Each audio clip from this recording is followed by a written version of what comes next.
Okay. Good evening, everyone. My name is Nicola Hines. I'm the president of the League of Women Voters of Georgia, and welcome to the launch of Good Trouble Tuesday, a new joint initiative between the League of Women Voters of Georgia and the League of Women Voters of Alabama. We're so proud to kick off this quarterly series designated to amplify critical conversations across the Deep South. This collaboration is more than symbolic, it's strategic. We know that many of the challenges our communities face don't stop at state lines. From environmental injustice to voting restrictions, our shared Southern experience demands a united voice, and one rooted in education, advocacy, and action. For over a century, the League of Women Voters has stood at the intersection of civic education, advocacy, and democracy. We're nonpartisan, but we are not neutral on the issues that affect our lives, and environmental justice is one of them. Our inaugural topic, Environmental Justice and Public Service Commission, may not seem like front page news, but it should be. In both Georgia and Alabama, public service commissioners regulate the utility companies that power our homes, impact our health, and shape the long-term sustainability of our communities. Here in the South, communities of color and low-income residents have disproportionately borne the brunt of pollution, utility rate hikes, poor energy infrastructure, and lack of clean water access. These are not isolated environmental issues, they are justice issues, they are economic issues, and they are democracy issues. And as we move into the 2025 election, they are voter issues. In Georgia, we'll be electing 2 public service commissioners this November. And let's be honest, too many voters have no idea what the PSC does, or how much power it holds over our energy bills, clean air, and broadband access. That's why we're here, to connect the dots, raise awareness, and make sure our communities are informed and empowered.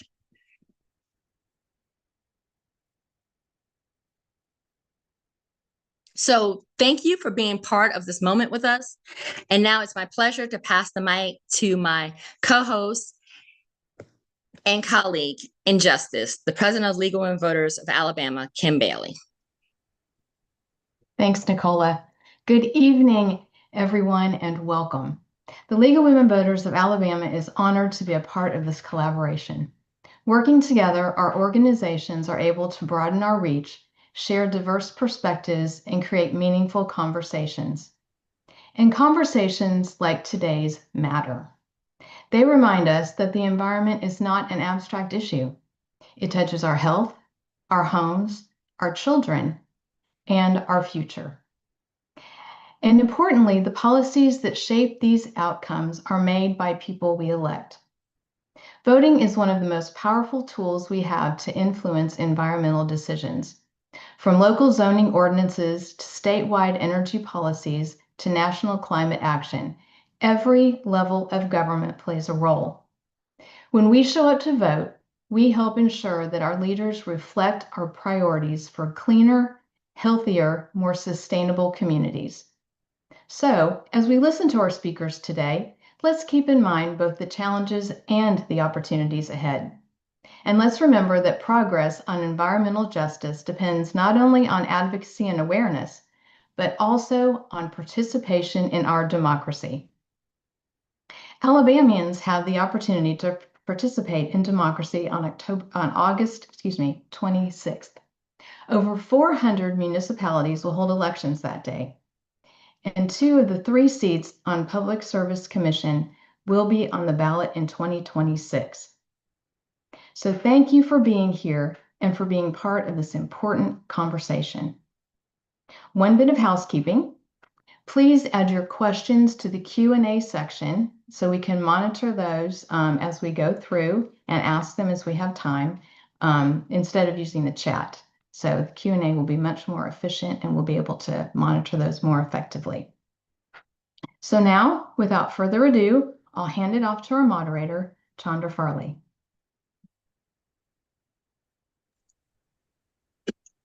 Good evening, Kim, and good evening, Nicola. Thanks so much for inviting me to moderate this very important panel this evening. I am very excited to see League of Women Voters kick off this Good Trouble Tuesday series.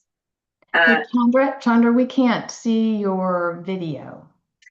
Yes, I think the team is working on that. I'm still Okay. on the attendee side, but Okay. figure we can keep it rolling until Great. the video turns on. So again, I'm Chandra Farley. I'm the Chief Sustainability Officer for the City of Atlanta, and I lead the Mayor's Office of Sustainability and Resilience. And prior to this role, I was actually a candidate for Georgia Public Service Commission, and I stepped up to run for office, as I believe most any woman should at some point, because I was mad. I was angry. I was fired up as someone who has focused on advocacy at the intersection of sustainability.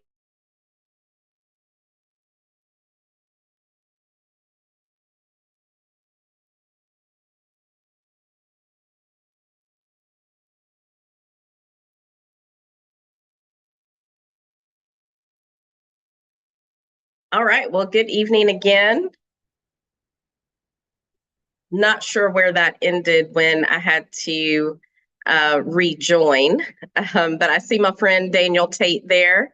And hey, Daniel, and Hey, good to know see that and know that Daniel Blackman is traveling on his way back, so he'll be joining us in about 10 minutes when we get into the meat of the discussion. But yeah, I was driven to run for Public Service Commission by rage and knowing that there had to be a better way. And certainly the Public Service Commission, as Nicola was sharing in the beginning, is one of the most important offices that you have never heard of. Every decision that public service commissions make every single day is a decision that has almost immediate impacts on our households, the economic stability of our businesses, our churches, houses of worship, our communities, just about anything that you can think of. It is having an immediate impact on the economic stability of our communities. So I am super excited to see so much pickup in the conversation around the Public Service Commission. I texted with my friend Daniel earlier. The only thing I can say about Alabama surprising Public Service Commission is it's just barely not as bad. It's just barely worse than Georgia, which is saying a whole lot. So, and I can see my friend Daniel Blackman has also joined, also a former Public Service Commission candidate. So we're going to have a rich discussion this evening. So the first thing I'd like to do is turn it over to my friends. I'm going to let them introduce themselves, talk about who they are, and then we will get into some level setting. I'd love to, talk about baseline definition of environmental justice, baseline definition of environmental racism, and then level set us in what generally a public service commission does. And then we can get into the meat of some discussion about what that looks like in Georgia and what that looks like in Alabama. So first, I'd like to turn it over to Daniel Tait. Daniel. Thanks, Chandra. I am so happy to be here, and looks like we got a great crowd of over 100 folks that are interested in the nerdy and wonky world of public service commissions. So y'all are you really like this one. But my name is Daniel Tait. I am the executive director of Energy Alabama, and we do clean energy education and advocacy all over the state. So for us, most of our work is around the state level and down to local. So things in Montgomery, not just the Public Service Commission, but also the legislature, and things at the local level, as you kind of heard from some of the speakers up top, that really matter at the municipal level, like the work that Chandra does for the city of Atlanta also really matters to the energy and environmental space, and the day-to-day operations of our businesses and the amount of money we all pay on our utility bills. So that's kind of the work that we do at Energy Alabama. And just a quick background and war story on me. I got into this kind of field or industry probably a little bit more than a decade ago. And I think Chandra and I have actually been on a podcast before where essentially our careers have kind of like just weaved with each other for a better part of now 10, 15 years. And she's been rocking it in Georgia, and I've been, trying to be as cool as her in Alabama. But this has been a lot of fun. We have so much work to do, no doubt, in Alabama. I'm going to beat you one day, not just on the football field, but in clean energy. So y'all keep a lookout there. I heard we own Mercedes-Benz Stadium, but I'll leave that to the rest of the experts here. But that's my introduction from Alabama, and so happy to be here. Thanks, Sandra. Thanks so much, Daniel. Daniel T is how we'll do that tonight. And now I'm going to turn it over to my other friend, Daniel Blackman. Good evening, Daniel. Good evening. I was going to say something nice to Daniel till we started taking shots at our stadium, but no, with all jokes aside, Daniel, it's an honor to the League of Women Voters in Alabama and Georgia. I want to say thank you to Chandra Farley, my friend of, almost 20 years. I mean, 15 years plus of working with her, advocating, going from voter registration in Georgia and throughout our state to working on one of two presidential administrations. I worked on the Clean Power Plan under the Obama administration. I had a chance to travel internationally during the Obama administration ahead of the Paris Accords, including spending time at the Vatican when the Pope released his encyclical on climate change. So my foundation, before I get into my more immediate background and why it's relevant today, is advocating globally on the climate impact on marginalized and frontline communities, and quite frankly, on policy. In a week, we will be acknowledging the 20-year anniversary of Hurricane Katrina. And for many of us that remember, 2005 was not just a year of devastation for those in the Gulf Coast, namely those in New Orleans and in the lower Ninth Ward, but that was my entry point. I immediately got my NIMS Emergency Management and Response certification. I began to work with Homeland Security during the Obama administration. And once President Biden was elected, I was appointed to serve as the regional administrator for the Environmental Protection Agency. That encompasses 8 states in the United States, is the most environmentally impacted, district or region within EPA. We have Georgia, Florida, Alabama, Kentucky, Tennessee, Mississippi. These are states that have overwhelmingly been hit and impacted. As a matter of fact, my work outside of Georgia as a regional administrator included deploying the Inflation Reduction Act, the bipartisan infrastructure law, but having a tremendous impact on areas like Lowndes County, Alabama, working severely to make sure that we address PFAS issues, contamination, worked with Jackson, Mississippi to ensure that the water crisis there got over $600 million, under the Biden administration. So I take this conversation very seriously. I take the League of Women Voters extraordinarily serious, because the Public Service Commission is a race that is, quite frankly, one of the most critical races in any state. And we tend to see down ballot races as not as important. But I'll tell you today, in Georgia, our Public Service Commission has overseen hundreds of billions of dollars in energy construction. Those costs have gone on to the ratepayers. And I hope that today's conversation can not only be robust, but can be more of a rally cry, not only for this election cycle, but for Public Service Commission races going forward, and for candidates that run for governor all the way down to dog catcher can have an energy agenda that protects the health and the environment of all of us. All right. Thank you, Daniel. Yes, we are ready to get into it for sure. These are fantastic, not just introductions, but overviews of and good level setting. And agree with someone in the chat, Devontae Lewis from the Louisiana Public Service Commission. That was an exciting win. Would have loved to have him on with us tonight. So hopefully LWV Louisiana can take up something similar to what Alabama and Georgia LWVs are bringing together tonight. So I'm going to attempt to share my screen.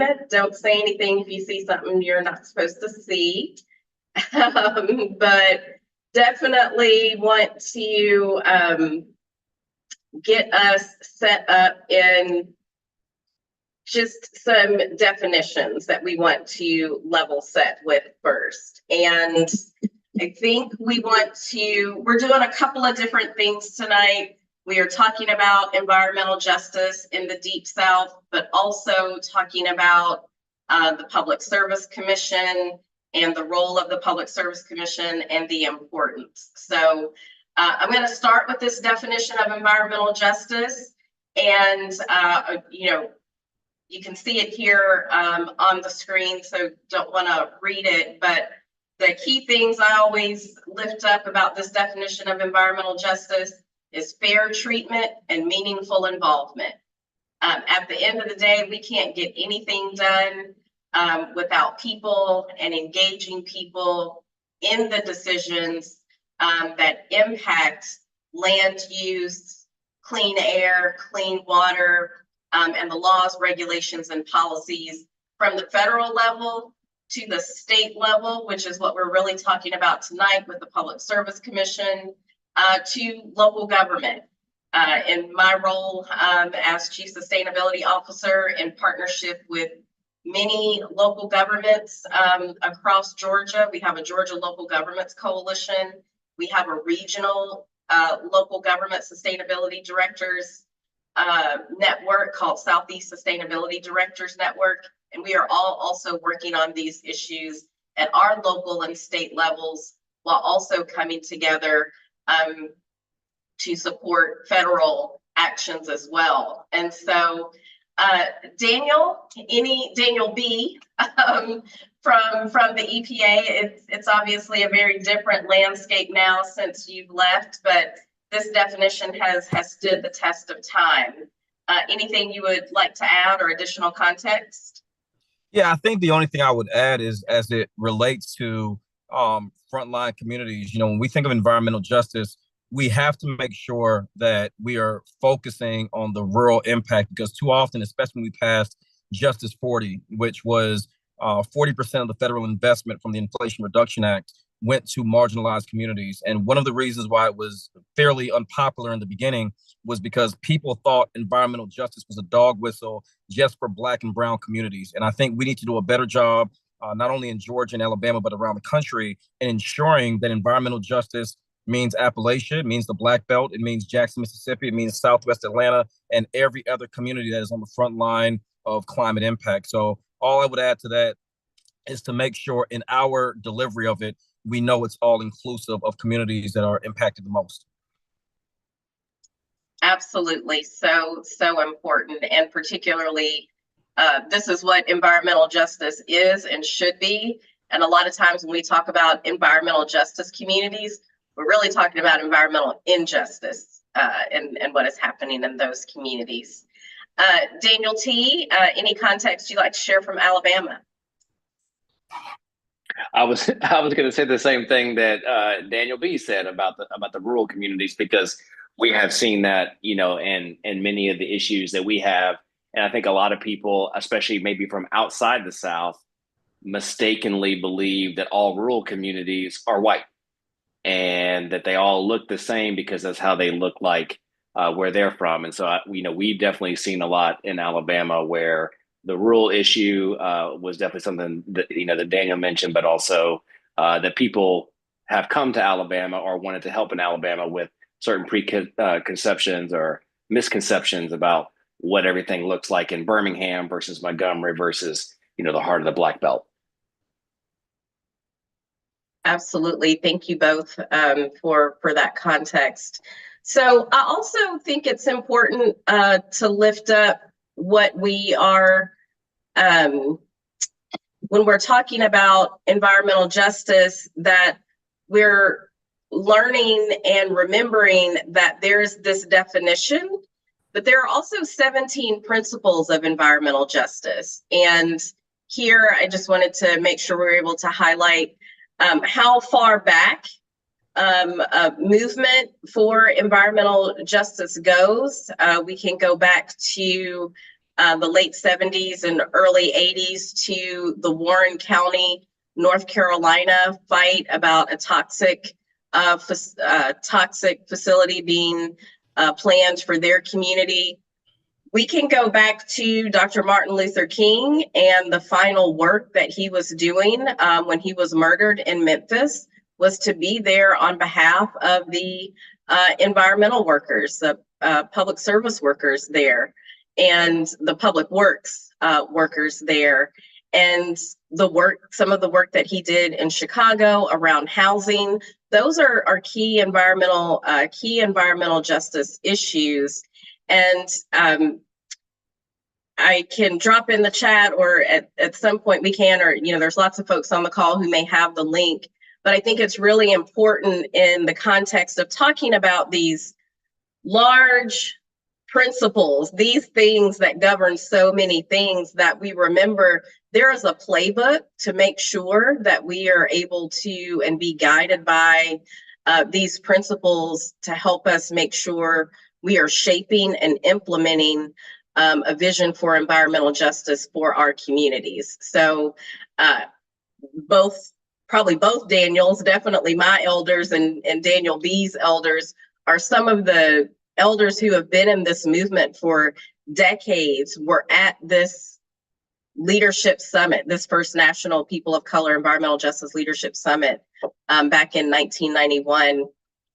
And this led to, during President Bill Clinton's administration, adopting the first federal action on environmental justice. So again, definitely Daniel B, or either of you, if you'd like to add any context here on this as well.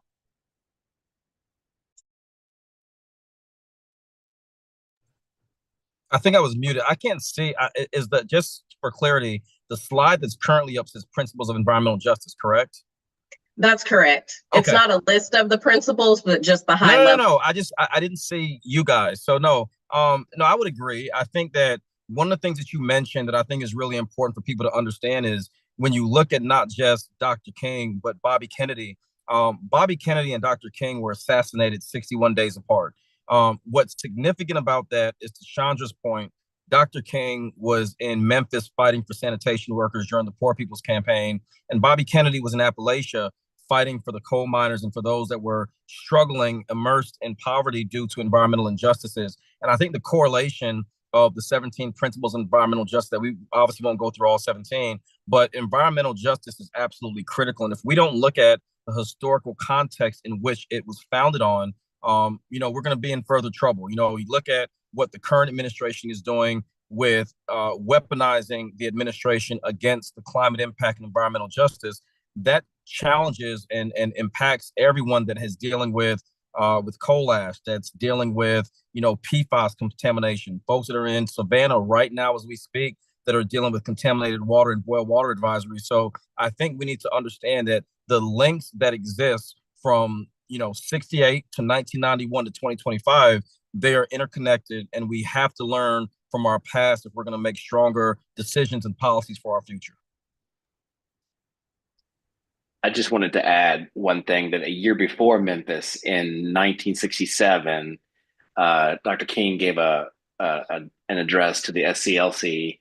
I think the address was, "Where do we go from here?" It was the title of it. I can't remember if that's exactly the title or not, but he starts to talk about the moral component of our utilities and the judgments that essentially that we put on them, right? Like he starts to talk about, well, who owns the oil, who owns the iron ore, and why is it that people have to pay water bills in a world that is 2/3 water? And so he starts to get into some of the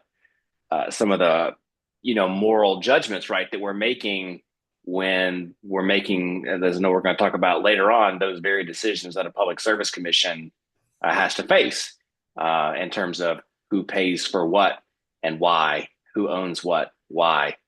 So this is definitely top of mind. Definitely. Thank you for that bridge, Daniel T.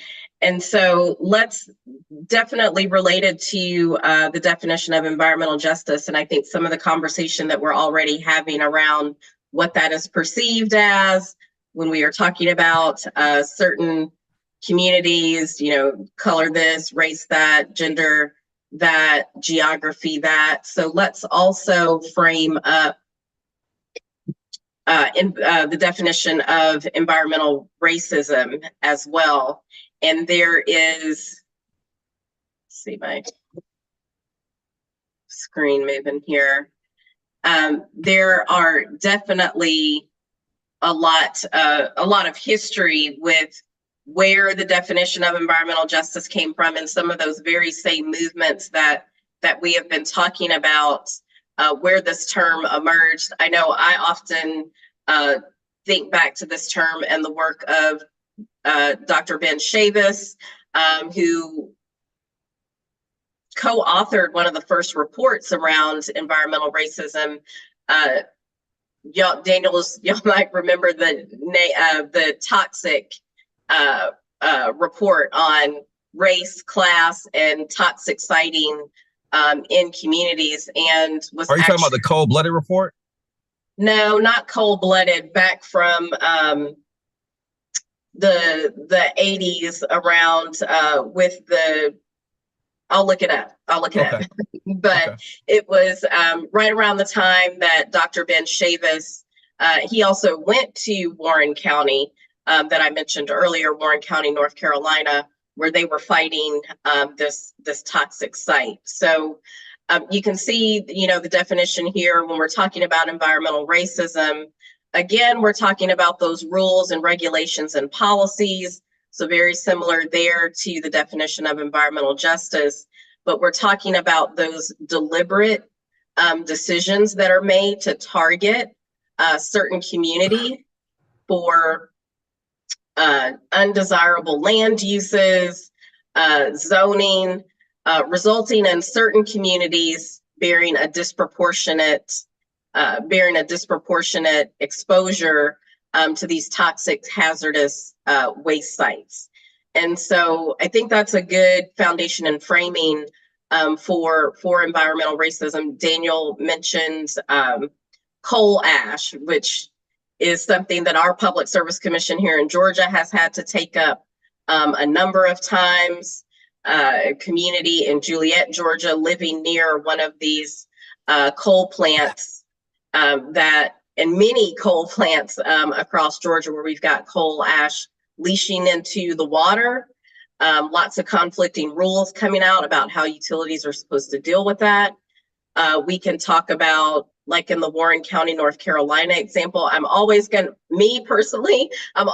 go back to the Warren County example, because that was something that as I learned about coming up from environmental justice, especially around women's leadership in the environmental justice movement, the importance of our faith community coming together in leadership when we're talking about environmental justice. So I'm going to start with Daniel B., and particularly related to not just his background, but role as Region 4 Administrator for the EPA, to chime in here on grounding us in environmental racism.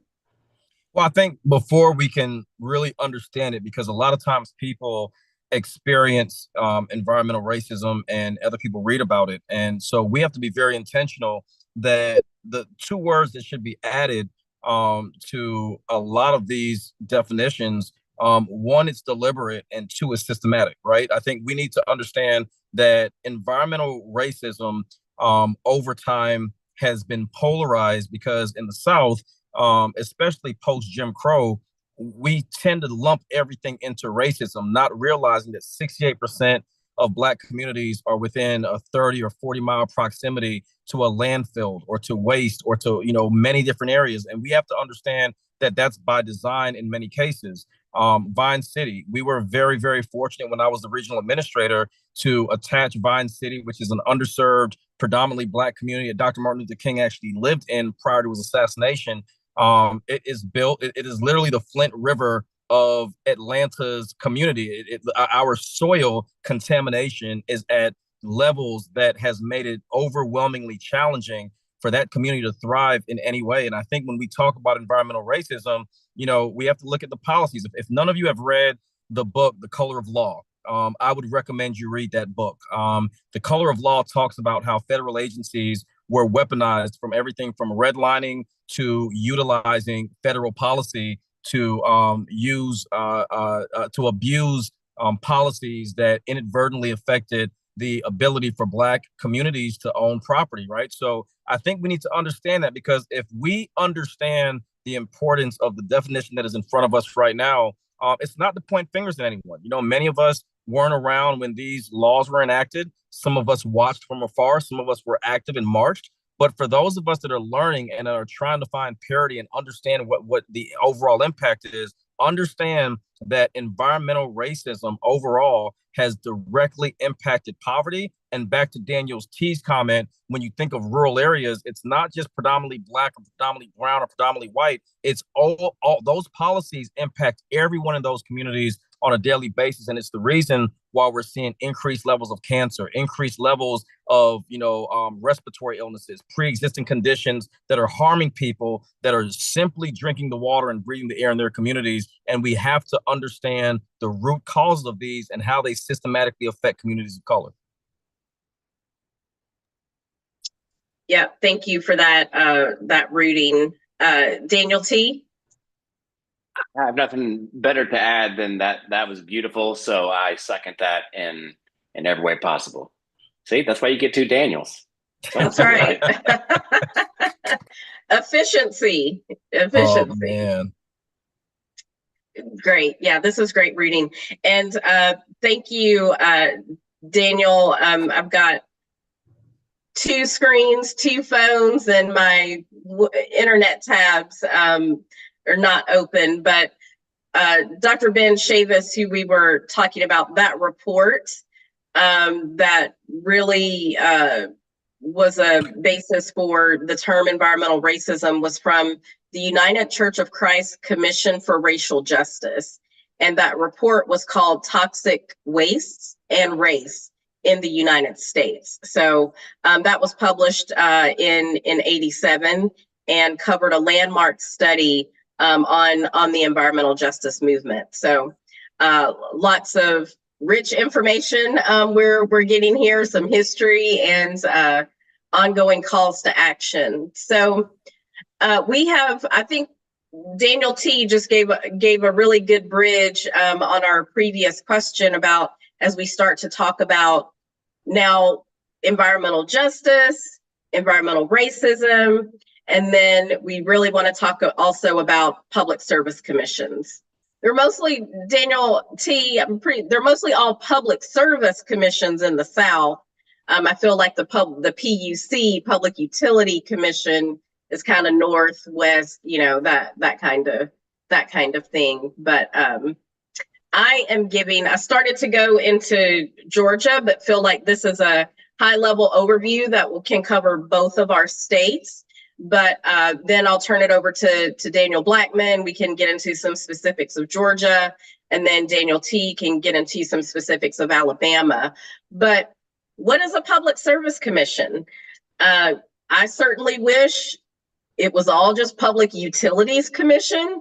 I think that is one of those sort of ways that it stays intentionally confusing, but essentially these are bodies appointed or elected. It's kind of 6 one way, half a dozen the other in some places, but they hold power over decisions related to energy resources, how much we pay on our bills, where those energy sources come from, how and why and where new energy production facilities are approved. Georgia is one of 11 states now that still elects its public service commissioners. I have to put that in air quotes. And all the other states, they are appointed. I say 6 have one way, half a dozen the other. All Georgia's public service commissioners have mostly all started out as governor appointments. And then they are able to run as an incumbent and get elected. So a lot of times, people don't know what an office is. They go into the voting booth, they see incumbent next to someone's name, and it's like, okay, well, that person's done it before. Maybe I'll vote for them, without having sometimes the context of how that how that person ended up in that position. In Georgia, we have 5 commissioners covering 5 public service commission districts. Each district has a commissioner, but everybody votes on every commissioner. So it is a true statewide election.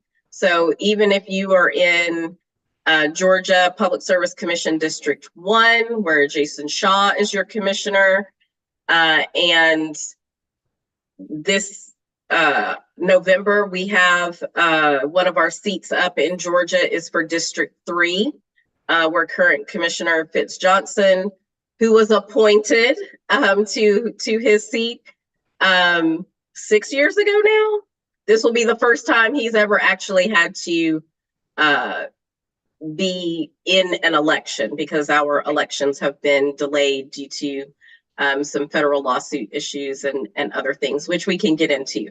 But Daniel B, come on in and give us some context on the Georgia Public Service Commission. Before I give you context on the Georgia Public Service Commission, I think it's great, for your audience or for our League of Women's Voters audience to know that 82%, I think, as of 2023, 82% of our public service commissioners in the United States are white. Of that number, 65% are male, 11% were Black, 3% were Hispanic or Latino, 3% Asian, 1% Native American. And I think there's, of that entire number, as of last year, 27% of all public service commissioners are women. So when we think about a public service commission, it goes back to what Chandra said earlier about, it should, this is going to probably sound petty, but it should just be called the Public Utilities Commission, right? Because most people don't even know what a public service commissioner does.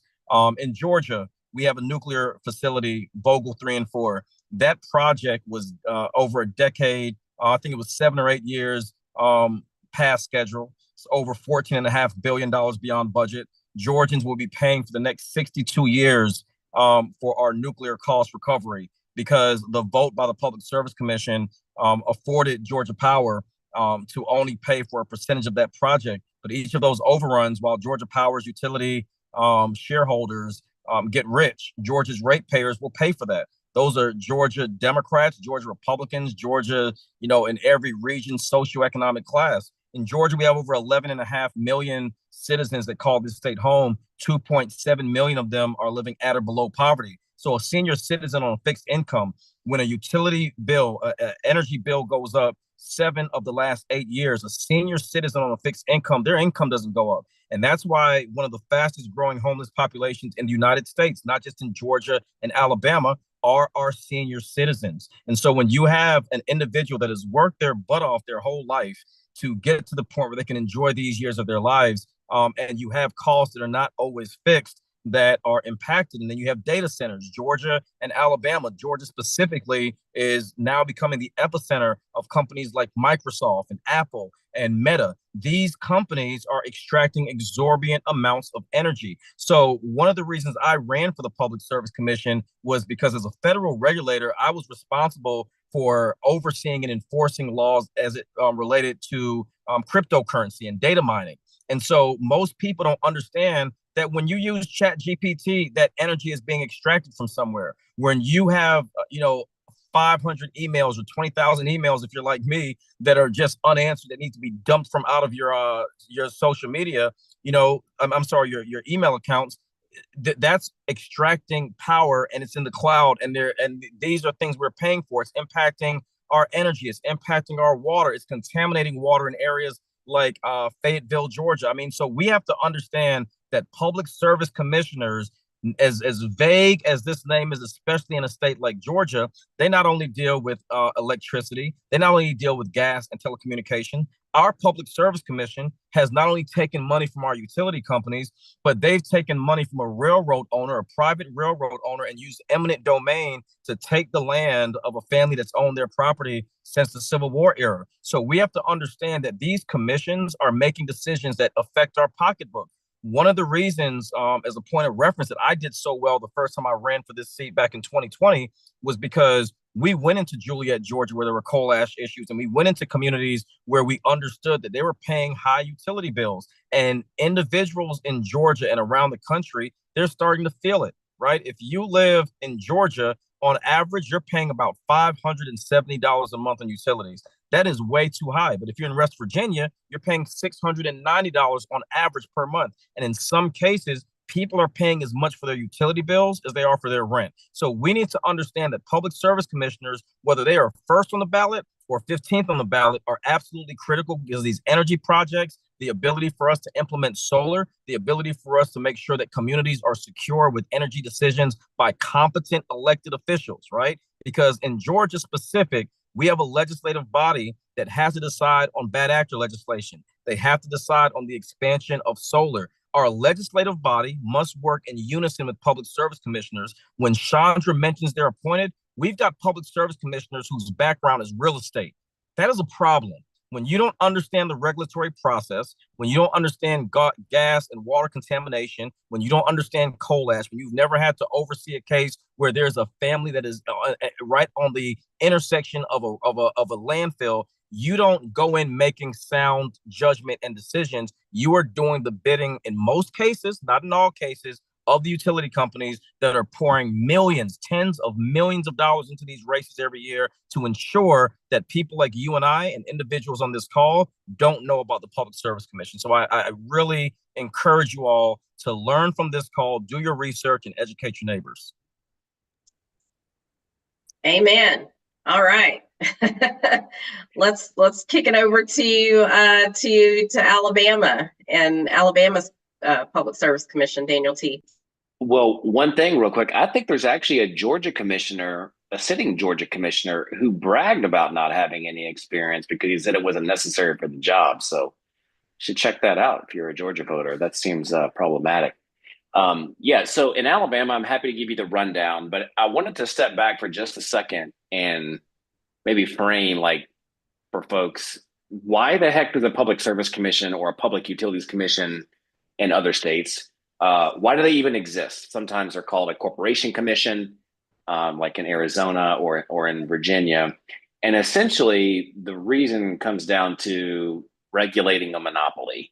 So this is an overly simplistic way to put it, but just for some background, the idea was, well, it would be better not to have, 5 electric grids running down, every street and every highway. And you should also know that the electric utility industry way back in the day was quite happy to see this model come out. But basically, it would be kind of a waste of investment, right? To have 5 grids, 10 grids, however many competitors there may be.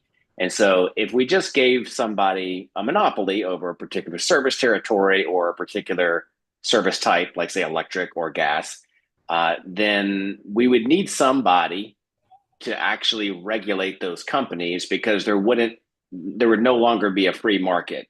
There would no longer be this type of natural check and balance.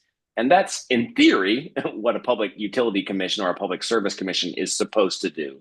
They are supposed to be kind of the arbiter or the judge in between the interests of the public and the interest of the regulated entity. In our case, here in Alabama, that would be right, Alabama Power or a major natural gas company, Spire, or Georgia Power for y'all in Georgia. And every public service commission is a little different in the sense that, like ours does some pretty odd stuff where they also regulate transportation network companies, what they call them, but essentially Uber and Lyft, right? I'm not sure that many other public service commissions do that, but that's why they exist. In Alabama, we have 3 places, not 5. They are all elected, just like Georgia. Mississippi is very similar. So all of the Southern Company electric utilities operate in elected commissions. And like Chandra mentioned earlier, most elected commissions are actually in the South. I think a half or a little bit more than half of all the elected commissions are in the South, which is, maybe somewhat good and somewhat bad, depending on how you look at it. But it also is a big opportunity where the people, can make their voice heard in a way that's not true, potentially in other places where they're appointed, or there are some random states that do like weird legislative elections. We won't get into that, but in Alabama, you have 3 places that are elected by the people. It's a little different than Georgia, where we have a presidency And we also have 2 places, place 1, place 2.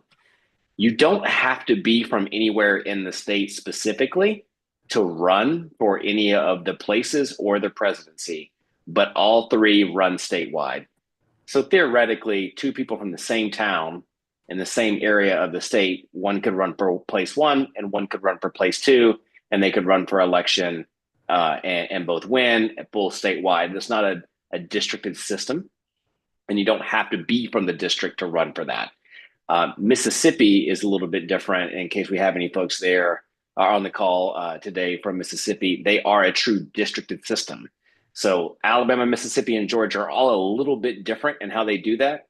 Mississippi has a northern district, central district, and southern district. You have to be from that district, and you only stand for election from the voters in that district. In Alabama, we also do, our Public Service Commission will do electric and gas, and like I mentioned before, transportation network companies like Uber and Lyft. They also do some intra-state things with railroad safety, but there's actually quite a few things that our commission does not do. So things related to most water systems are unregulated by the Public Service Commission because they're owned by municipality or a local government. So some private water companies will be regulated. Wastewater is not regulated by the Public Service Commission. In some states like Mississippi, that is the case. And then there are other commissions around the country that do a lot around telecommunications and those sort of things. So you'll need to pay attention to your state and what they actually regulate, because not everything will fall under a Public Service Commission. Sometimes they fall under different agencies, or shocker, they're not, they fall under no agency. And there's really, no kind of central regulator for them at all. I'll kind of echo a lot of what Daniel Blackman's already said in terms of the way that it works in practice and what has happened over the years, right, is that this system that's set up sounds good in theory, but what has happened right over many, many years, many, many decades is essentially one of regulatory capture. And that is where we only halfway jokingly have referred to the Alabama Public Service Commission as the Alabama Power Service Commission, because it has definitely been doing a lot more servicing and commissioning of Alabama Power than it has of the interests of regular people. Or the Public Service Commission I see there in the comment. That's a good one. I'll have to add that to my repertoire. But that's essentially what the structure of Alabama is and the way that it operates. The last thing that I'll say, just for folks to know, Alabama's on a little bit different schedule than our friends in Georgia. So we actually don't have any commission seats available for election this year. Ours, we have 2 seats that come up next year. So there'll be a primary for both the Republican and Democratic seats in May, and then an actual general election in November. There could be runoffs, of course, in between a little bit of that. So the elections on the ballot for Alabama in 2025 are all municipal, which can matter if you have a municipal utility. If your city owns your utility, then that definitely is a big deal, and you'll want to pay attention to who's running for your city council, or maybe your local utility district if you're a member of an electric cooperative. But that's a whole nother box of worms or can of worms we won't have to get into today. Thank you both so much for that. We can go on and on and on and on about this, but you brought up something because you just brought up something that I did want to mention and didn't know whether to do it at the end or now. I think it's important. A lot of people think for Georgia, they think of Georgia Power, and yes, Georgia Power serves about 2.4 million customers across the state of Georgia, almost close to all 159 counties. But we also have 41 electric membership cooperatives. These are nonprofit utilities. They are also governed by boards, and you can run for these boards as well. So there's been a lot of work. When I was on the advocacy side and partnering with some of our Alabama groups as well, we did a lot of work on electric membership cooperatives. So we definitely want people to know about those. And And those are opportunities to run for those boards. And Daniel talked about munis, as we refer to them, municipal utilities. So in Georgia, like City of East Point, City of LaGrange, Fort Valley utilities, those are utilities that are run by the municipality. And sometimes they are just governed by their city council. Sometimes they have separate commissions. So those are also seats to pay attention to as well.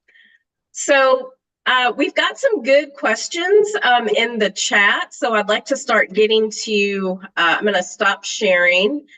Want to get into some of these questions, but also I wanted to talk about, Daniel, just give us, what is the grid? Tell us what is the grid? We talk about the grid, and one of, I think, the best questions I ever got from a class of students at Georgia Tech was, as I was talking about energy equity, talking about energy justice, and this young man goes, well, how can the grid be racist? So talk to us about the grid, and let's talk about the grid in the context of maybe looping that back to our environmental justice conversation. Which Daniel? Yeah. Well, I'm going to let Daniel Tait tell us what the grid is, but definitely want both of y'all to be chiming in on this. The grid is a massive machine. You know, it actually kind of is a little freaky if you think about it, is that the grid, like when you stick something into a plug in your home, it is technically connected by wire to everything else in the entire country, also plugged into somebody's wall. I can trace that from my plug to your house.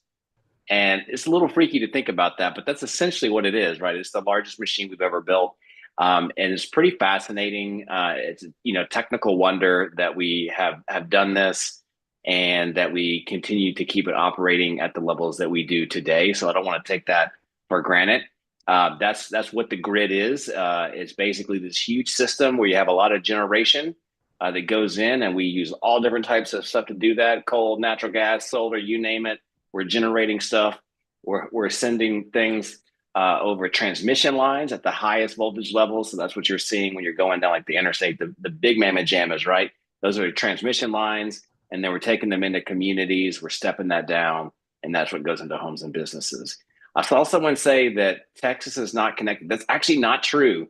Texas is mostly disconnected. So, but it is still connected to the rest of the grid, just not very much. So I still can get you to you from Texas. So that's still fun. But that's what the grid does. Now, maybe if I could take a stab at the question that you originally posed of like, well, how can a machine, you know, be biased or racist? The machine itself may not be, but the machine was built by humans, right? And there's a lot of pieces that go into how we build that machine. Where do we put the generators? What types of generators do we put, you know, what types of generators do we build, where we put those? Where do we put the transmission lines? Who has to bear the brunt of that? Think about also a lot of the redlining issues that you think about in terms of like the highway construction of the interstate construction system. Very similar issues with the construction of the grid, even to this day, in terms of who's going to get their land taken for a transmission line. Even though we all know we need like lots of transmission. So how do we, you know, deal with, we got to build stuff. And that might mean eminent domain. So there's like lots of questions there. And then also who uses the power? What type of reliability do they have, right?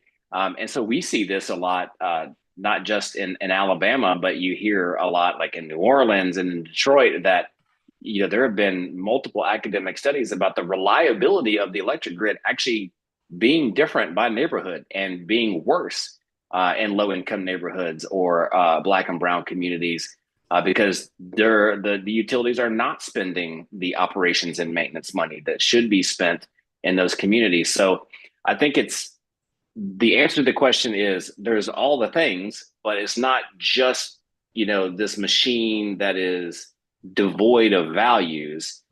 it was made by people who had values, or maybe they didn't think about what they were doing, but human values went into planning and building things over the course of 100 or so years. And then, we're dealing with the consequence of that. It's not just an amorphous line that's outside my window that has no meaning.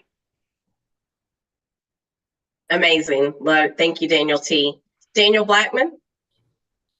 I'm going to take a different approach to not be redundant on what Daniel T said and talk about national security.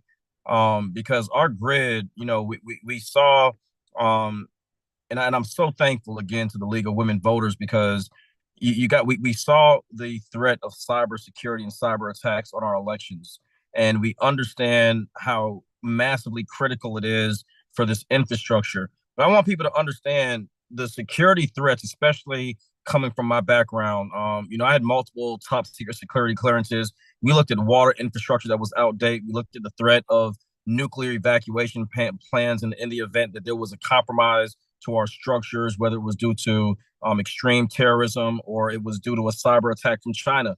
And we understand that grid infrastructure is not in place. And I want to say this because what Daniel T did was gave a very great understanding of why it's important for us to even have that in place.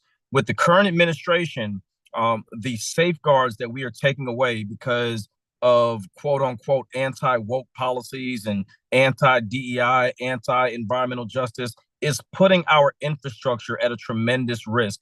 The ability for our grid to be responsive to extreme weather events, the ability of our grid to respond to massive heat. We're seeing increases in our labor workers from extreme heat days, extreme weather days. We're seeing individuals that are struggling in communities that are flooded in Kentucky, in Asheville, North Carolina. We're seeing tremendous challenges, and we're going to see more fires like what we saw in California in Altadena, right? And that compromises our grid. The ability for FEMA and coordinated federal agencies to be able to respond. Ladies and gentlemen, we are one disaster away from catastrophe, right? I mean, and I don't mean to say that to just scare everybody or speak doom and gloom, but like our grid is absolutely critical, and being able to build a strong and efficient grid. Countries like China is doing this right now. They're building anti earthquake, anti hurricane, anti flood. They're putting data centers underwater. I mean, we've got to start looking at investing into making a stronger grid that is not solely reliant on the policies that are in place, because it is going to cause a tremendous challenge in the future. And it's going to affect and impact our most vulnerable communities first. I mean, we're seeing it right now. I mean, I've got friends that are, in certain parts of the country that haven't recovered. And I think we are dodging a bullet. My fingers are still crossed with Hurricane Aaron, because the ability of that storm to have gotten so strong, so quick in a short amount of time, with grids and structures in certain states and in rural communities that aren't prepared, we're going to see devastation that, quite frankly, may or may not be rebuilt. And it starts with our grid. It starts with our ability to turn our lights on. We see violent crimes go up when grids and infrastructure is compromised. You look at Puerto Rico, when I think that was Hurricane Helene, when it hit Puerto Rico, and what happened in the days that their grid was compromised and offline, the threat and the assaults against women and children, most vulnerable communities. So the grid isn't just the definition that Daniel T just eloquently gave. It's looking at how we secure the national interests of our communities and how we build a resilient nation by investing into renewable energy and not just being reliant on outdated systems. Yeah, if I could add one more thing there, Sean. I mean, the grid and electricity generally is like the foundation of modern society, right? And so everything that Daniel's talking about is like, if we don't have access to it and it's reliable and cost effective, then you are already with one hand behind your back in terms of trying to make a better life for yourself or your family. And I will say that, many of the policies that we're seeing, mostly out of this administration, or the rescinding of good piece of legislation, are tying another hand behind our back and expecting that we're going to be able to do things with no arms to fight back. And then the last thing I want to say is that these things don't go away. So we can sit here and act as if, everything is fine, or we're going to win this war against China, or whatever it is that, we're hearing in the media. But come the end of the day, there's still going to be a hurricane that hits. Like, there's still the bill coming due for y'all in Georgia on Helene, right? $1 billion is coming. Well, who's going to pay for that? Well, we know who's going to pay for that. So it's like, not only do you get a poor piece of infrastructure that may not be reliable or may not be cost effective already, now we're going to try to fight with two hands behind our back. Then we're going to deal with the brunt of the natural disaster, and then we're going to make those same people pay again. None of this will work. We know that, and it's like we continue to do it. I know I'm beating a dead horse at this point, but like it's not just that there is an acute impact. It's that impact it's becoming systemic, and it just will keep hitting those same people when the bill comes due, no matter which way we do it. Excellent, excellent. Thank you both so much. So much there that I think is so important in really encompassing how important it is that we have commissioners who are charged with technically regulating the utilities and ensuring that these are people who are driven to make decisions that are in the public interest, in the interest of ratepayers and the consumers, versus being completely in that regulatory capture that Daniel Tait mentioned, where they are not regulating the utility, which is the core function of their job. They are just delivering on what these corporations want for all kinds of reasons that we've talked about extensively. So such great conversation. We've got a number of questions in the chat that I want to start getting into. And one I want to take first, as we were talking about the different types of utilities. Daniel, somebody asked about TVA and how Alabama interacts with TVA. Yeah, it's a great question, and I'm glad somebody brought it up. I should have done it in my spiel. It does impact Georgia too, just a much smaller swath of Georgia. So TVA, or the Tennessee Valley Authority, is it's actually the largest public power entity in America, and it's owned by the federal government. So it is technically a federal agency, and it has a 9-member board of directors that is appointed by the president and confirmed by the Senate. There's a whole bunch of drama going on right now about that, because the president has fired a few board members and they don't even have quorum to be able to conduct their general business. I'm not going to bore you with all that, but just know that there's plenty of good, juicy drama out there if you want to Google it and have a glass of wine later tonight. But the point being is that it is not regulated by the Public Service Commission. So because it is a federal entity, it essentially escapes jurisdiction of both Georgia and really any state regulatory body over energy. It is still subject to state environmental law. So if they wanted to build, for instance, a new gas-fired power plant in North Alabama and the TVA service territory, the Public Service Commission can't tell them no, but the Alabama Department of Environmental Management still has to issue a permit in order for them to be able to construct it. That would be the same in any state that TVA operates, including Georgia and a huge swath of Mississippi. So if you are a North Alabamian or you are part of Georgia that gets their power from TVA, you are likely in a municipal utility or an electric cooperative. So in terms of impacting the decisions and the price that you're paying, you'll want to pay attention to your city council election. You'll want to pay attention to your electric cooperative election. And there are some places where there is an actual separate utility board.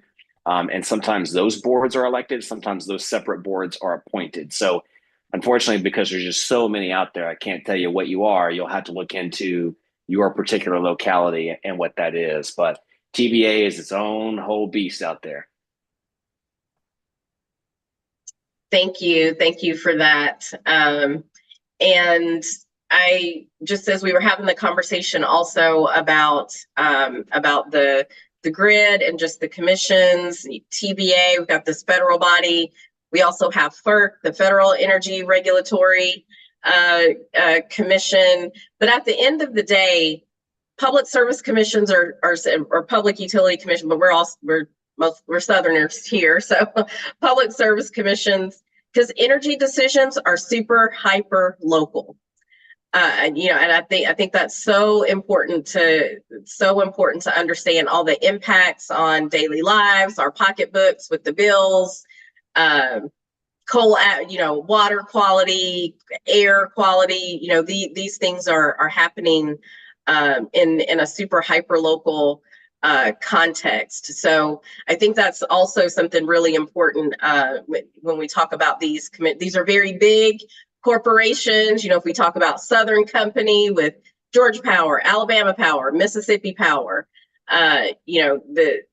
thinking about it that way is one of the key reasons that it's so important to be engaged. And I think another good question here is, I'm laughing a little bit at this because I have had a conversation with an attorney about this in Georgia. But for the history, and the question is, have PSC members always been elected in Alabama and Georgia?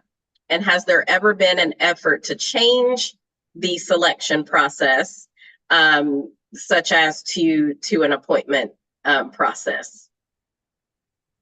Daniel T, Daniel B. I can tell you that Alabama has been elected for a long time. Probably as long as it's been around, but I can't tell you that for sure off the top of my head, to be honest. In terms of changing it, no, not that I'm aware of. It's not been something that we, like specifically Energy Alabama, have picked up. And I'll be blunt with you about this one. I don't know that it's a good thing to pick up. It might be, it might not be. The reason I hesitate is that I often worry that we're trying to solve a personnel problem with a policy. Like, frankly, it doesn't matter whether or not in some cases it's appointed or it's elected. I mean, that's oversimplification, but at the end of the day, you got to have good people that actually do their jobs. And so our focus might better be served on actually getting good people in those positions to do their jobs well, whether they're appointed or elected. And the reason that I say that is one might be better than the other. I'm not sure. But in order to change that in either direction, could be a 5-year fight, could be a 10-year fight in order to try to make it happen. And I'll be honest, I'd rather spend my time trying to actually either get good people in there or get the policy change that's coming out of the commission so that I can make an absolute impact on people's lives in terms of the bills they pay and the pollution that they're dealing with in their communities as fast as possible. So I know that may not be a satisfactory answer. I'm not sure that it's the right one myself, but it's kind of the way that I think about it in terms of, or as Energy Alabama has thought about it, like how do we prioritize what policies we pick up, is how can we make the biggest impact on people's lives in a positive way as fast as possible. Agreed. Thank you so much. I think this is another good question. We're going to we'll take one or two more and then give both of our Daniel's time for a closing comment here. We talked about regulatory capture. Daniel Blackman, if you want to kick this one off, or either of you, and they have how in all caps. How does industry capture the Public Service Commission? How does industry capture the Public Service Commission? Is that like dog whistle for how are they compromised? I read it straight as it came through the chat, but I think yes, that's okay. So here's what I will say. And can you guys hear me clearly? It's skipping a little bit. Okay. So here's the challenge. If you follow Citizens United ruling and you look at money and campaigns, understand that one of the biggest lobbies in the United States is the utility lobby. I mean, the fossil fuel industry, the utility companies. I mean, Georgia Power has one of the most powerful, or Southern Company is one of the most powerful lobbies in the United States. There are no rules against Georgia Power executives and their family members contributing to the campaigns of public service commissioners. There is way too much compromising money in these races. As a matter of fact, in Georgia alone this year, as of May of this year, when the filing period happened, over $600,000 had been given to the two Republican public service commissioners that are on this year's ballot by Georgia Power employees, executives, and or individuals. So I think we need to understand that the corporate footprint is not always, I'll say 95% of the time, it's just not in the interest of most communities, because the fossil fuel industry has a massive stronghold on energy regulation. I mean, look at what we did, when we passed the Inflation Reduction Act, not to be redundant, and the bipartisan infrastructure law, over $2 trillion of federal investment that was going to build infrastructure, expand solar, electrify our grid, school buses. There was so much, but because of the interest of industries that would be impacted, electric vehicle credits. We can say we want about Mr. Musk. I'm very happy he's no longer in the position he was in, but in that same respect, the advancement of electric vehicle credits, the advancement of ability to weatherize our homes. There's a lobby of corporate-driven individuals that don't see this as positive in their industries because it affects their bottom line. So I think the most important part is for us to be aware when folks are running for Congress, when folks are running for the U.S. Senate, when folks are running for the state House, and the state Senate. I mean, these are individuals that need to understand why public service commissions matter. And quite frankly, I've been a huge advocate for almost 20 years for having oversight. In Georgia, we had the Consumer Utility Council, which was a watchdog group that did oversight. It ran out of funding to the tune of $500,000 out of the governor's office in Georgia under Republican and Democrat. It was cut, right, under a Republican governor. And that council literally was a watchdog that made public recommendations and worked with the Public Service Commission staff to ensure that ratepayers' consideration were at the table. So I don't want to overcomplicate the question, but I think it's very unfortunate that corporate money in politics is nothing new to the United States, and it has overwhelmingly compromised the energy industry, and the ability for fair and reasonable rates throughout our country. Yeah, thank you. Thank you, Daniel B, for that. Daniel T, you may have been answering this question in the chat, but I think that's a good pivot to, so then as we think about the regulatory capture, industry influence, what can people do to hold commissioners accountable? Yes, I was starting to type, but I have much more to say, but I'll keep it quick. Just a real thing, quick for what Daniel Blackman said. I wrote an article for the Energy and Policy Institute. I guess this was a little bit earlier last week, trying to look at the sources of money coming into the Georgia Commission, and I'll do the same for the Alabama Commission, and looking for the ties to the regulated entities. And no shocker, right, that the incumbents that are running for re-election in Georgia, the majority of their money is coming from either interests or others related to the regulated entities like Georgia Power, but also gas companies, railroad companies, like you mentioned before. So we'll do the same for Alabama and take a look at that, so folks have a good understanding of the influence and the money that is propping up and supporting different candidates, can make an informed decision when it comes to the time for the ballot box. In terms of what you can do personally, my answer in the chat was, I think the most important thing you can do beyond the obvious of you have to vote, you have to be registered to vote, and you need to vote in the elections that matter for these seats. If you have a municipal utility and you vote in that, do not sleep on the Public Service Commission, right? Because there are other things that matter for you, but also because a lot of municipal electric cooperatives buy power from Georgia Power or from Alabama Power. So those bodies are still making decisions that really impact you, even if Georgia Power or Alabama Power is not your utility. Also, really bad ideas that come out of the State Public Service Commission get picked up by muni and co-ops because they say, well, Alabama Power did it, or well, Georgia Power did it, so it must be a good idea. So pay attention to the Public Service Commission races, vote in those, get involved in organizations. Again, selfishly, Energy Alabama, but we got great other organizations here in Alabama that are doing that work. I know y'all got tons of great organizations in Georgia. I'm often jealous at how much good infrastructure y'all have with people that are pushing these issues all across the state. Make your voice heard. I'll also say too that one thing that I have been learning a lot over the last maybe year to 2 years is just how little your state elected representatives understand these issues.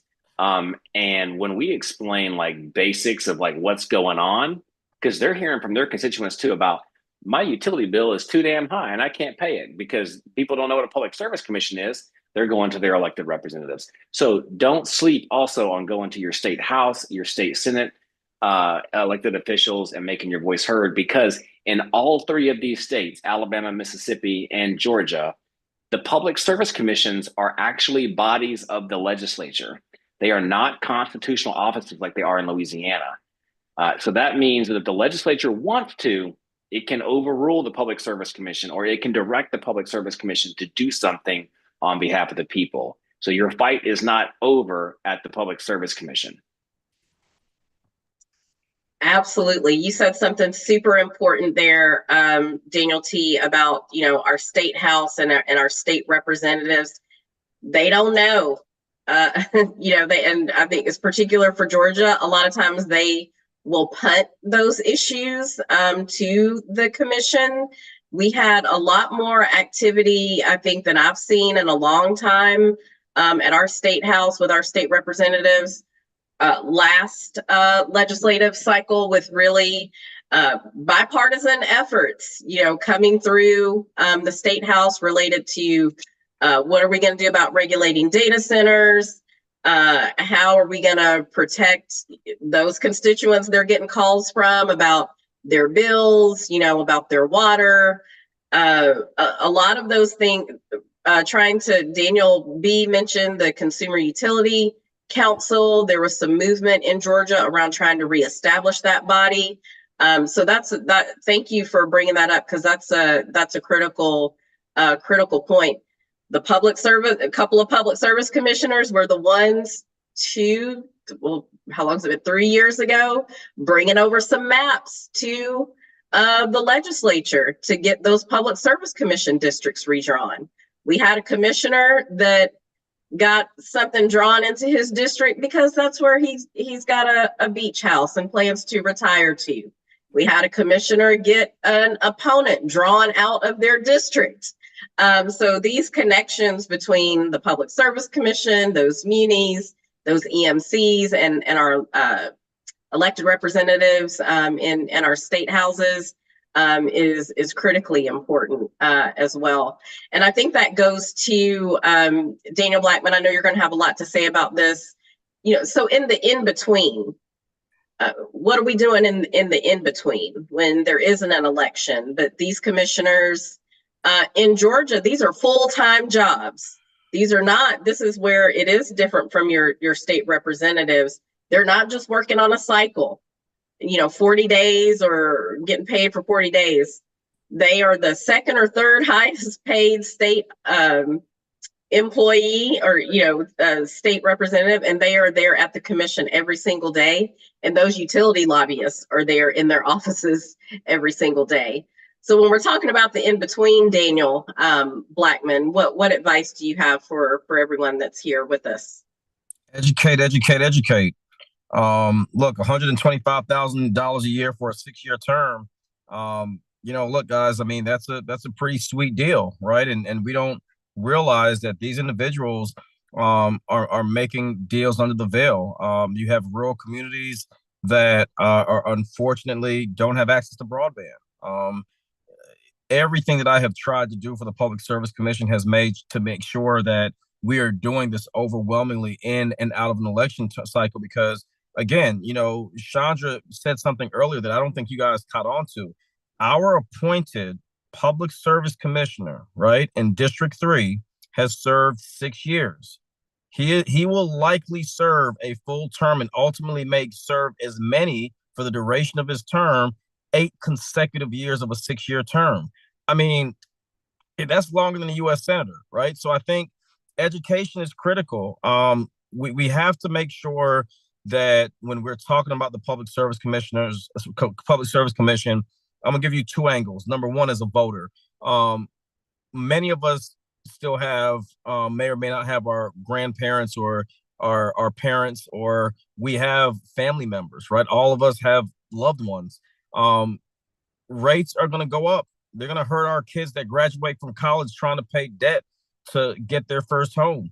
It's going to hurt people that are struggling to keep their insulin cool when there's not a medical waiver. So my advice, number one, to the voting base is to consider the family members and the loved ones that are going to be impacted the most. And number two, educate your elected officials. There is absolutely no reason that we should have a public service commission, an elected official in this day and age that does not have an opinion on energy, utility regulation, or quite frankly, economic pocketbook issues.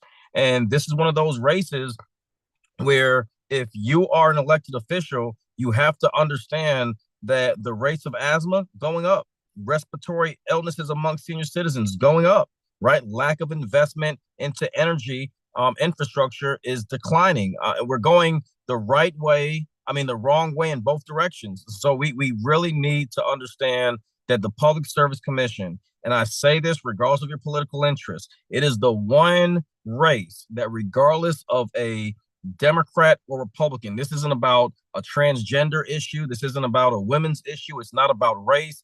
Your light bill is your light bill. And you can't pull, these fear-mongering games with individuals that are paying a bill, right? And I don't mean that in a disingenuous way to other people's issues that take, priority, because there's a lot going on in the world right now. But when you think of the Public Service Commission, this is the most winnable race for progressive-minded, goodwill, hardworking families in the United States, because we are talking about your light bill. And there's no one that can tell me they're satisfied with their utilities. So I think for a race like this, educating our community, educating our electorate, and more than anything else, educating our families is absolutely critical.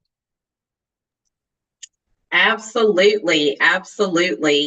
So I think as we start to wrap up, we're getting a lot of chats. People are dropping off and things like that are getting. In closing, as I think about how we want to frame this, one of the priorities for tonight for Good Trouble Tuesdays and this environmental justice and the Deep South discussion, there were 3 key things that our goal was to explore tonight, and I think we've certainly hit on these. And so, both Daniels, in your closing, if you want to lift these up or specifically, there were 3 things. One, the power players. Understanding the role of the PSC and its relationship to utilities. I think we talked about that quite a bit, certainly always more to say about that. Number 2 was transparency and accountability, and how we address concerns about secrecy and the corporate influence in energy policy. And then 3 was the power of your vote. We cannot overstate the power of the vote, and talking about how voting for the public service commissioners directly shapes your utility bills, but not, I think we've talked a lot, this is about the light bill, right? This is really how I came to this work and this space, because everybody understands the light bill. Right. When you start talking about, your bills going up, that is something that people understand. But one of the things I feel like we still have to crack the nut on is this connection that we're talking about tonight. Because people see what's on their utility bill and they look at that, and that bill comes from Georgia Power, that bill comes from Alabama Power, and they think they're just calling the customer service representative trying to get a, bill, how can I pay, like payment plan, look at all these different things without understanding that there are 3 or 5 people elected, mostly in the South, who are making the decision about what you see on that bill. And I think that is a critical gap that we're still trying to fill in this space of elevating the importance of the Public Service Commission. So again, Daniel T., we can start with you. Anything to say about, those 3 things that we wanted to make sure that we covered tonight: the power players, transparency and accountability, and the power of your vote? Yeah, with the power players, it is quite literally the power company, right? So that I like that we have a nice play on words there. But I want to impress on folks that these are extraordinarily profitable companies.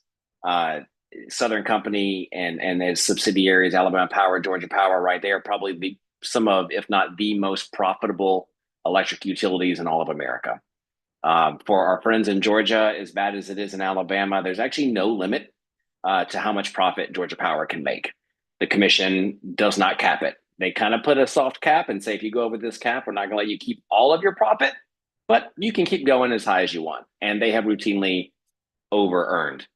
That's money straight out of your pocket that goes to them and their shareholders. The same is true in Alabama. And they use that money not just to jack up your utility bills that you're paying for, but they use that in all sorts of ways, right, across the political landscape. And that's why, as Daniel Blackman mentioned earlier, right, they are probably the most well-funded lobby in DC.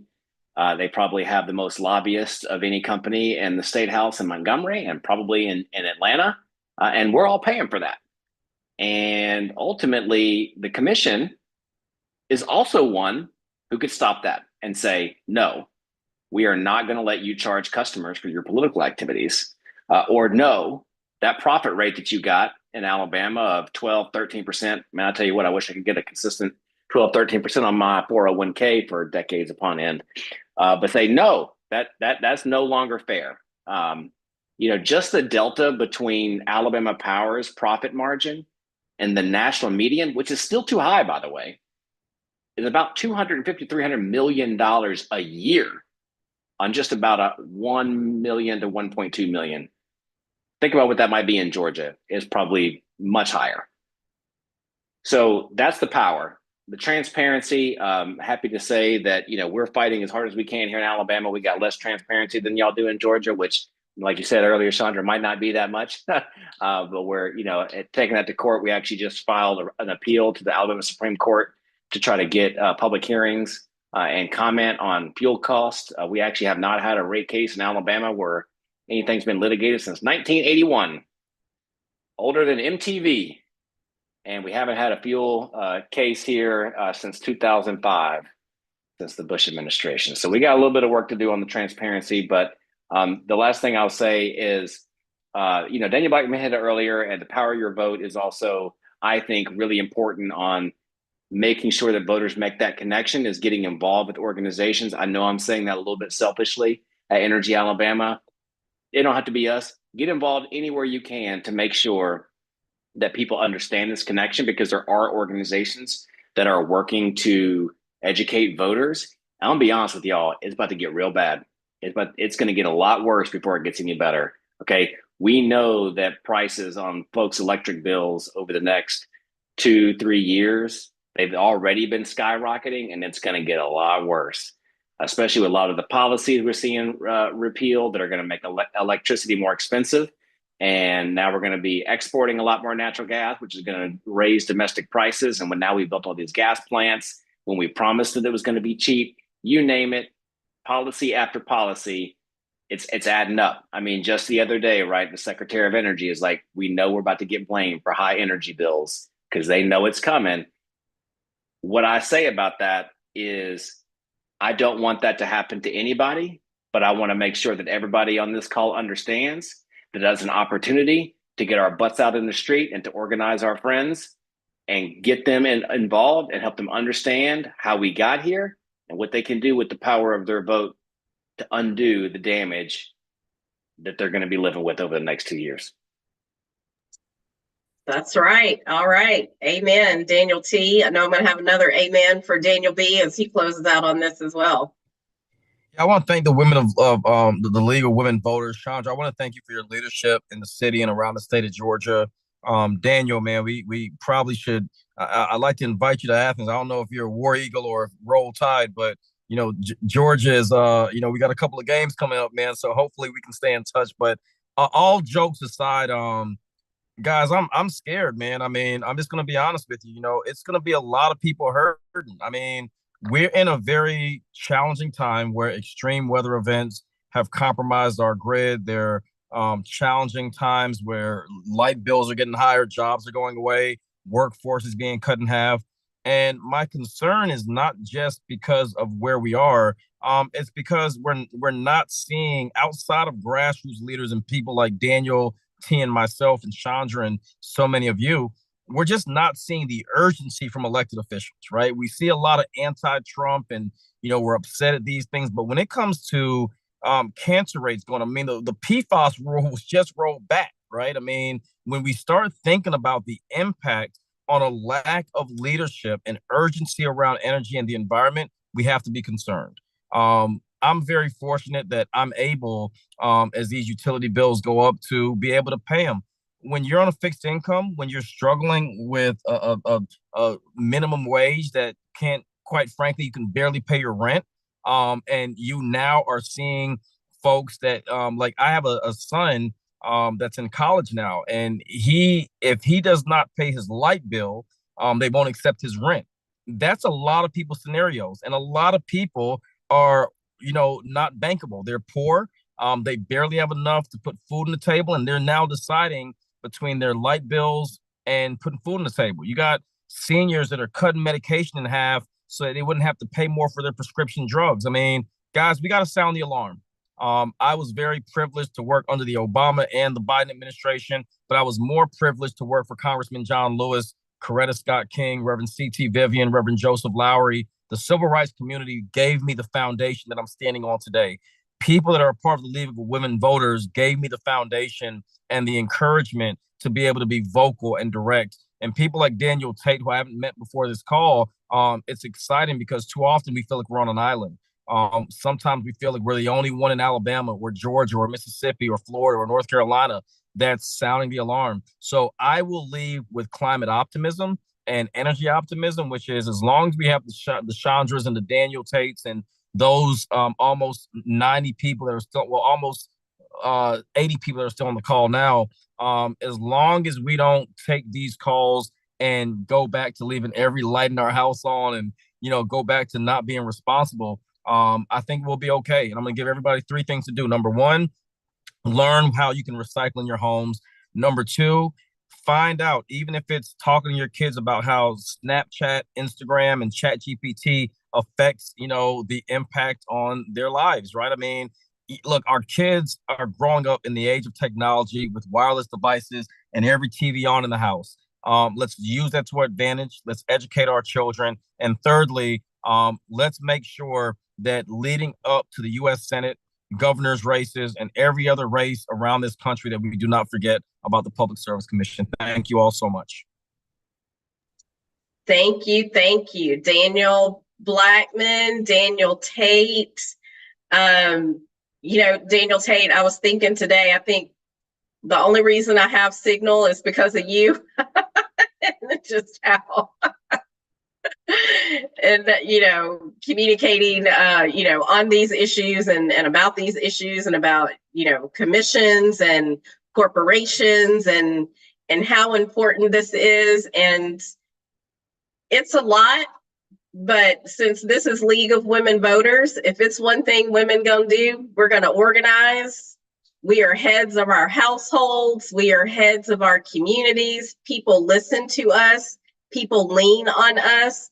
People look to us for strength. And so we have got to carry this message into every conversation, look for every opportunity to start the conversations about how important the public service commissions are in our areas.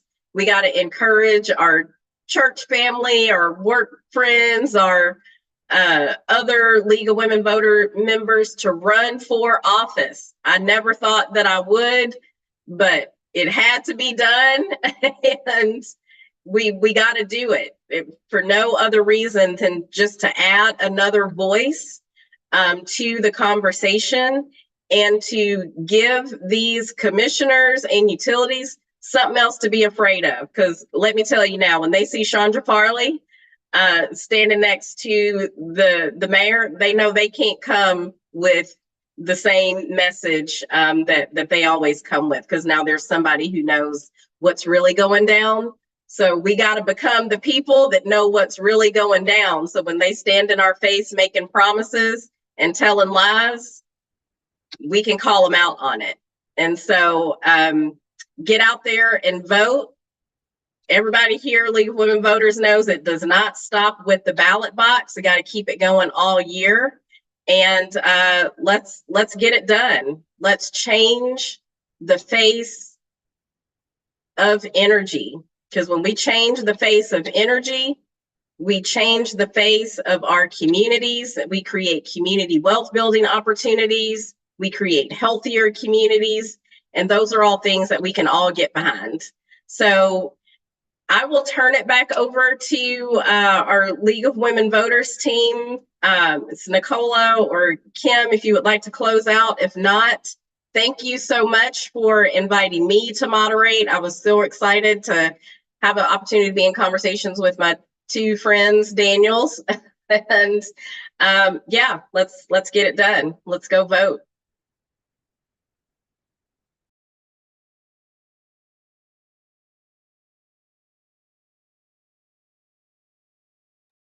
Thank you so much. I know our other Daniel had to step off, but thank you, Daniels, the two Daniels and Chandra, for a very engaging conversation. I would definitely say lots of chats in the chat room, and the Q&As were great. We so appreciate this. For everyone, this is a quarterly event called Good Trouble Tuesday. So we are going to be bringing some more issues to you that cross over both states. So please look out for it. Thank you, everyone, and have a great night.